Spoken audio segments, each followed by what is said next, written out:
Hello, everyone, and welcome to Larissa Says. Today, we'll be discussing the highly anticipated Squid Game Season 3 and what we know prior to its release on June 27th. So, if you subscribed originally for the 11-year-old Dave Chappelle stand up for what it's worth, well, wonderful taste you have. But I do hope you enjoy something a little bit different. Now, if you clicked on this video, thank you. If you're new or old here and you like what you see, let me know in the comments. So, today we'll be breaking down some released footage, trailers, major leaks, and spoilers for the upcoming season. So, yes, spoiler alert, but I promise it is worth your while. To start off with Jaehan's return. Now, first, we're met with the heartbreaking scene of Jaehan's return from the rebellion. This first image had left us with more questions than answers when we first saw it. But now we know that the player in the coffin is Jaehan, and he's the only survivor. With Hyunju squatting over to possibly check signs of life, Gyamja looking concerned, and Young Sik looking hesitant and guilty, you can feel the intensity of this scene. Now, I watched a piece, an interview piece where the actors were explaining the backstories of their characters. And after that, I believe that Young Sik deserves a bit more sympathy for how he behaves. We also see Junhee, player 222, clutching her belly. Notably, in the top left corner, we can also spot player 333, MG Coin, peering over, as well as Daeho behind some barricades. Now, I believe that Daeho, shielded by the beds in this picture, is symbolic of his feelings. We know he was a key participant to the rebellion and never went back with the magazines. There's a lot of speculation if his behavior was because of cowardice or PTSD. What do you think? Now, there is a scene where he is initially cuffed, Jihan, and chokes the shaman lady when she ridicules him. This shows a changed Jihan, as it's something he wouldn't have done before. Next, we are met with a heartbreaking scene once the guards enter the room and Jihan is no longer cuffed to the bed. In this still, he's hysterical, screaming, asking why they didn't kill him and begging them to do so. He says they've won, but the front man is watching. Now, we can speculate why the front man let him live, but this is revealed later in other release scenes. So, when the front man is watching, we don't see the usual stoic reserve and insensitivity to others' pain. We see a front man with a bit of concern. In this scene, it's noted that he sculls his whiskey instead of the calm sip that he usually has. These factors are indicating a strain in his emotional state. In interviews, the actor mentions that we will see a different side to the front man. Maybe this is what he meant. Okay, so we actually see a lot of the storyline of the frontman released. We know that after Jihan's devastating return, the frontman receives a call. During this conversation, the frontman and Captain Park spoke, ordering Captain Park to not allow them to find the island until the games are over. Now, this firstly confirms that Captain Park is a double agent, where he's been leading Jun Ho away from the island rather than trying to find it with him. Now, Captain Park explains the situation with the drone operator, which we know he killed in the final episode of season 2. And he says the plan is to find another drone operator and head back out. Initially, we only knew that he had said to Captain Park, kill them all, but not about who. Now we know this was to Captain Park regarding the crew on his ship, confirming the theory that he does indeed work for the front man. We do know that Junho survives somehow. If Junho's survival is on the command of the frontman, we are yet to find out. It's also confirmed that the frontman will call a meeting with Jihan to reveal himself.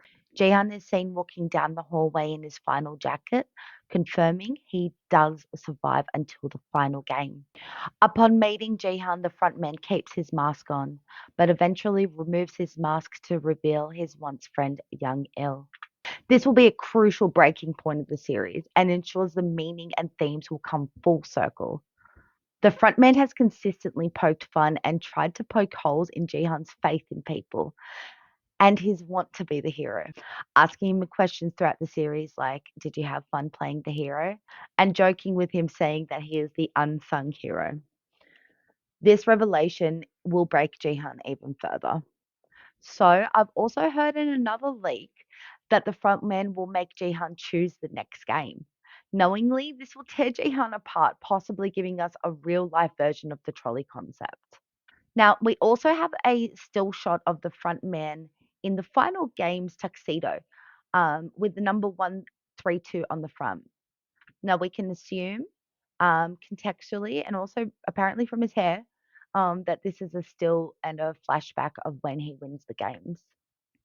Back to Junho, the poor thing. Imagine searching for an island for 2 years only to have been betrayed the entire time. Anyway, we see that he somehow gets away from the ship, and we do have frames of him entering the building. Will he team up with Noel to infiltrate the games once again? That's one theory. Now, with Noel, there's no hiding it anymore. Player 246 is featured in the newest release poster, and it's confirmed that he is indeed shot in the leg, not a vital area.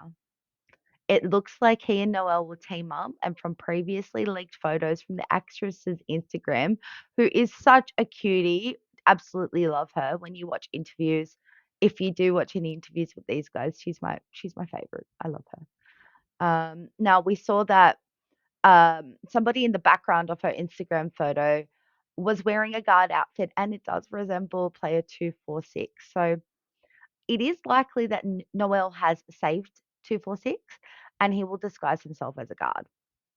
We also know that she will have a showdown with the manager in the black suit, as well as we can see in one of the stills, it's possible she's in the organ removal room. Her storyline has been interestingly highlighted and looks like she might have an intricate and vital detail to the ending.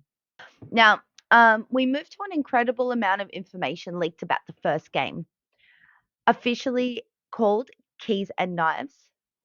Knife and Keys. Keys and Knives. I think it's Knife and Keys. Knife and Keys is the fourth game of this tournament, and this is the game where we have the most frames and details. So in this initial shot released by Netflix, you can see the knife behind Jihan and the guards, and the keyhole behind the guards in the next shot. So the players will line up to spin the gumball machine with the team allocation of red or blue. Now, this game is set in a maze, and we've been able to decipher that the red team will be out to kill the blue team. Now, we know that the red players get the knife and the blue players get the keys. We don't know, though, if the keys open all of the doors, and we don't know any further details of where these doors may lead and if the keys work at all. The shaman lady is quite interesting. She's seen with a following that she might have grown from her predictions, which I will either touch on later in this video or another video. We know that Junhee and Gumja will initially have red vests, but swap them likely with Young Sik and MG Coin. In this photo, we see the mother and son pair looking concerned and fearful. There's been released footage of Gumja across the room saying to Young Sik that they don't know if their teams are against each other yet. This looks like where the bad news has broken. As mentioned earlier, you see her with a red vest on here, where in all future May scenes, her and Junhee are wearing blue vests. Majorly, there are stills of new leaked footage of before this game starts, when Junhee asks MG Coin if he could kill somebody, confirming that there will be kills in this game. He answers that he will protect Junhee and the baby and will do anything to get out with her, the baby, and the money. She says she will do anything too. We then go back to officially released photos of Myung-gae, where he's in the maze with blood all over his face, with a terrified look. The mixture of fright and disbelief in his eyes indicating he is witnessing something that's putting him in a state of shock, possibly witnessing himself kill somebody. We know that this is not beyond him. He did kill Thanos in the previous season. Back to Gumjan Yongsik. Later in the footage, we see her in the maze, clutching somebody in a red vest, devastated and crying. We can only assume that the person that she is clutching is Yongsik. This coupled with the scene where she is on the floor begging to end the games, we can assume that Youngsik dies during the fourth game. Another note is Gumja's hair is now out, indicating that she did use the knife inside of her hairpin in previous scenes. Side note, poor Minsu, he's too cute for this world. There are theories he might turn into a villain. And the subtitles of "What do you think I'm doing? I'm playing the game" could be Minsu, but personally, I doubt that theory. Speaking of poor Minsu, Namgyu gets a red ball, and this psychotic villain loves this outcome. He's pleased when he gets the box with a knife, and in the maze, we and the still in the maze shows a euphoric Namgyu on Thanos' drugs and completely insane while playing. Namgyu is his own kettle of worms, violent and chaotic, and he's somehow become one of my favorite characters and a villain I love to watch. I think he'll be a key antagonist in season 3. There's also speculations whether he is the player you see being dragged across the flower floor on the promotional poster. Noting that it does say 214 in the promotional poster. Noticing that player 214 is already dead and 124 could be the anagram.